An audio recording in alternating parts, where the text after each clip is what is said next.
Hello, and let's just dive into healthy eating and why I think it is the number one skill when it comes to healthy living, well-being, and just feeling so much better and having a great life. So today I'm going to share with you why I think it is the number one reason and the number one skill that you should actually start doing in your life.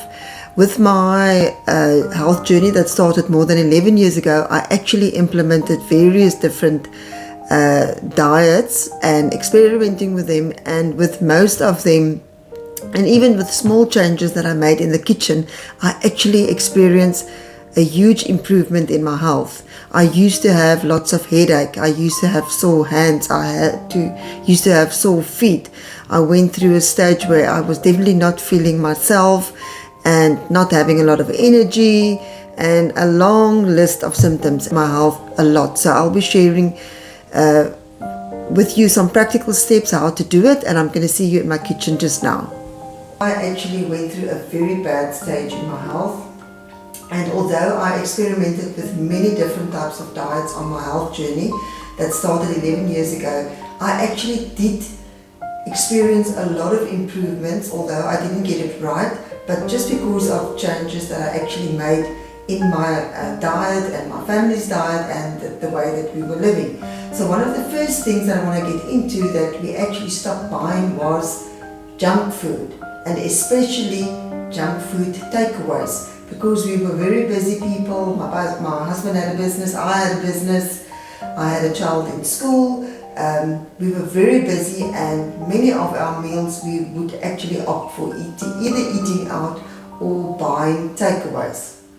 So that was actually the first thing that we stopped doing. That is your burgers, your pizzas, even healthy salads at restaurants isn't always healthy, especially when it comes to some of those dressings and if you look at the ingredients. So yeah, we just stopped buying that awful takeaways, and I can really say today, you can actually ask my husband, I didn't go back and bought those terrible takeaways ever again.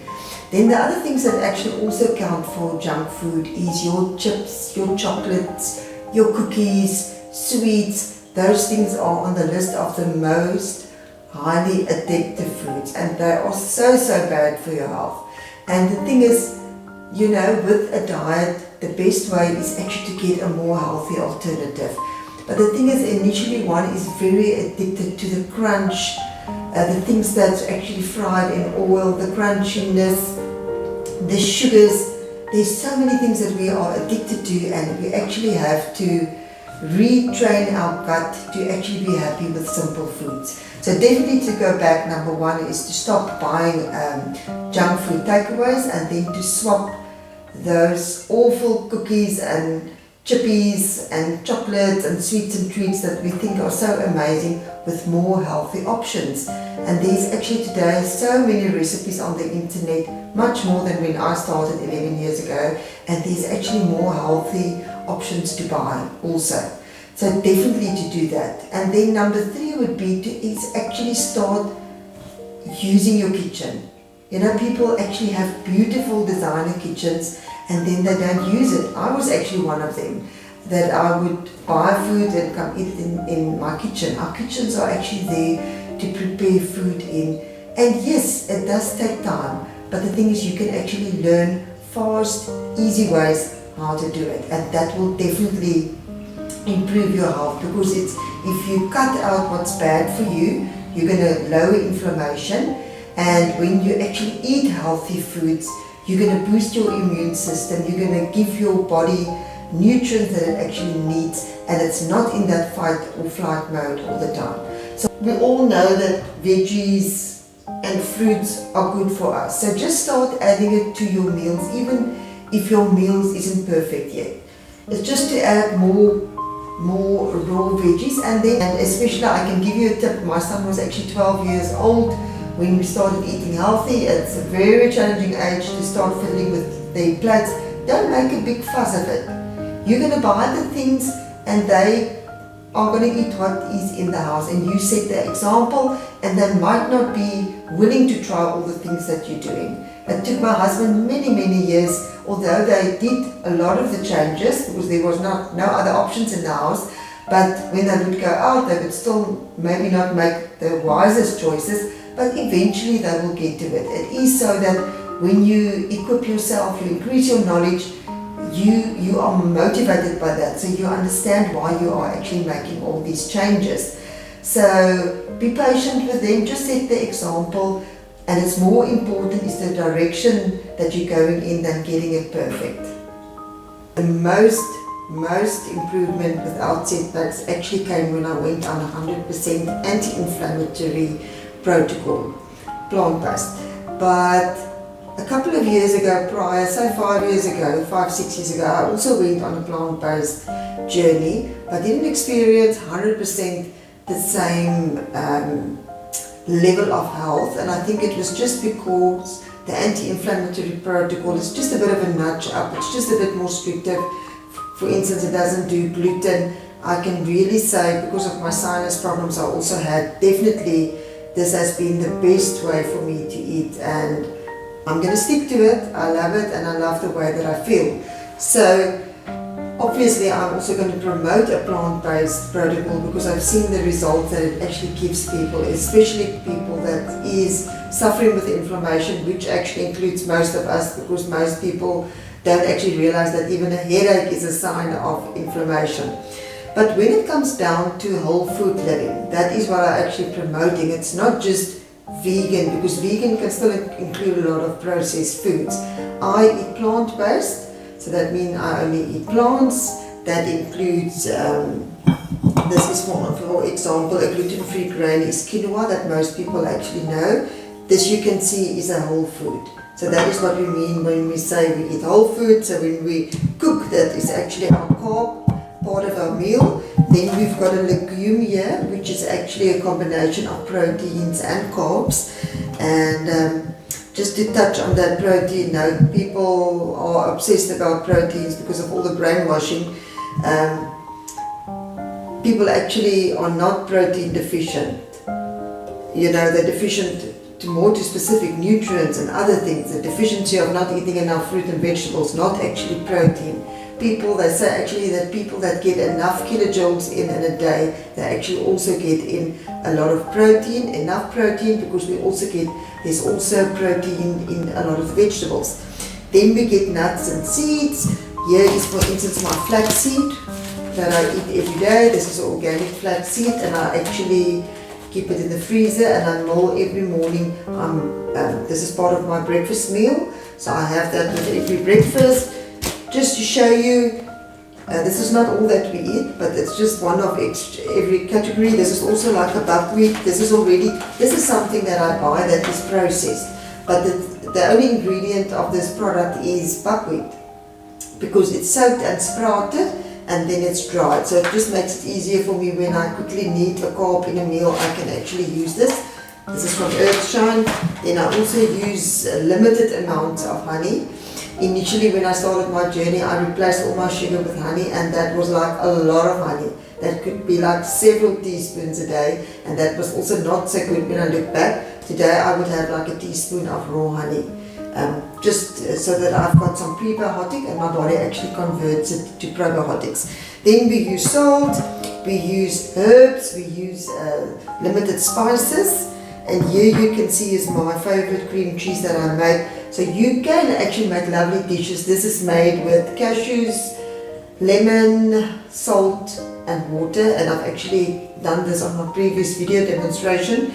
So this is really a lifesaver, and a lifesaver. We actually use it in place of butter, because we only eat plant-based, so we don't need to use milk or eggs or creams or butters. We make that replacements all with nuts and seeds, and this is what I use cashews for. I also, mainly in the mornings, I also use cashews to make my milk for my breakfast, and I add some sunflower seeds, which is my protein, and then I add my fruit, and I add some turmeric, which is anti-inflammatory, because I'm on an anti-inflammatory protocol to keep myself healthy. I don't want to go back to the way I was eating, because then I'm just going to have the same symptoms that I used to have, because people think that they can do a diet for like a short period of time, but we don't want to. We want to do a lifestyle, and you've got to figure out what lifestyle is actually working for you, where you don't have any setbacks. In other words,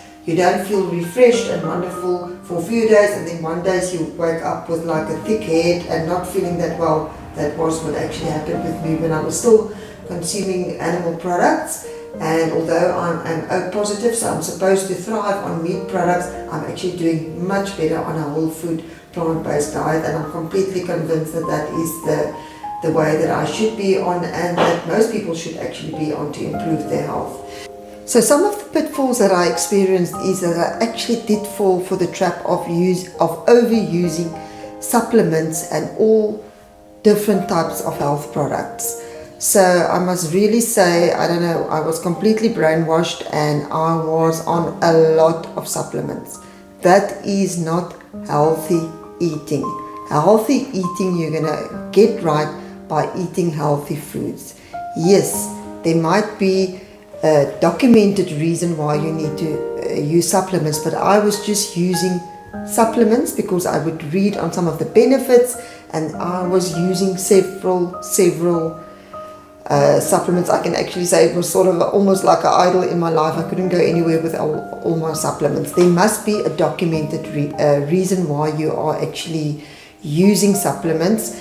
And I agree with a lot of the doctors today that work with patients is that you don't buy these combination supplements, but that you rather buy what you need and what was tested. So I was also surprised on my plant-based journey that there was a stage where my vitamin B12 was too low. So I started using vitamin B12. It's something that I actually now use daily, and I have it tested once or twice a year. And the other thing that was also a bit low for me was zinc. So the only supplement that I'm using at the moment is zinc, and I am using vitamin B12. So, but what I find with a lot of people is that most people need to have tested B12 and vitamin D. Even if I work with clients, I didn't do it initially, but now they have to test their vitamin D because most people are not in the sun enough, and definitely vitamin B12, even if you are a meat eater. Because many years ago, my husband was, when we were still eating meat, my vitamin B12, and I was eating plant-based, mine was actually much better than him. So it doesn't mean if you eat meat, automatically your B12 is going to be wonderful. So definitely, if you think you've got a deficiency, have it tested, and then you use a supplement, because a supplement is not supposed to replace what you can do yourself. Say for instance, sun exposure, where if you live in areas where you can get some sun exposure, is to make a point of it, build it up. It doesn't mean you must burn yourself, that's not what it means, but the sun is actually healthy for us, and there is, I'm not going to go into that now, but there is more healthy ways to actually get your sun. So at the moment I'm actually also doing a bit of an experiment. I'm getting in the sun more often, and I did find eating more healthy actually made my skin really very strong. I can go in the sun for much longer, which I don't encourage if you're not on a healthy diet. So then you can start with like 5 minutes on the side and see how your body actually reacts, and not to go over the dangerous time of the day. I don't use sunscreen anyway. But the pitfalls would just be not to over supplement and over powder and over this. Get your food from your fruit and your veggies and your grains and your pulses, and eating balanced meals. And I think one of the biggest lies is also that our food is not good enough anymore, and that we can't be healthy with just food, and that is definitely not true. It would be better if we all could eat organic, but it's just not possible. Even for myself, I end up also buying some normal produce from the shops, and then I would just clean and wash it thoroughly, or I would peel it. So I hope you enjoyed all the tips that I shared today and all the information, and remember to enjoy the process. It is such an enjoyable process, and I think there is not a lot of things in this life that can actually match up with improving your health and just experiencing healthy, just feeling wonderful and so much better than what you used to feel. So enjoy the process.